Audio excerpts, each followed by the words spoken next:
Humihingi ng hustisya ang pamilya ng Filipino-American na natagpo ang duguan sa kalsada noong January 1st.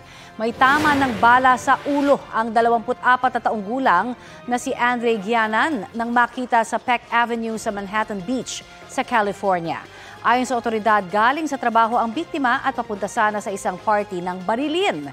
Dinala po siya sa ospital ngunit hindi na raw kinayang isalba dahil sa tindi ng tinamong injury. Ayon sa kapatid niya, umabot ang bala sa utak ng biktima. Tinawag niyang senseless act of violence ang krimen na nag-iwan ng matinding sakit sa kanilang pamilya. Sabi naman ng Manhattan Beach Police Department, hindi random ang attack na nangyari. Inaalam pa ang pagkakakilanlan ng mga suspect.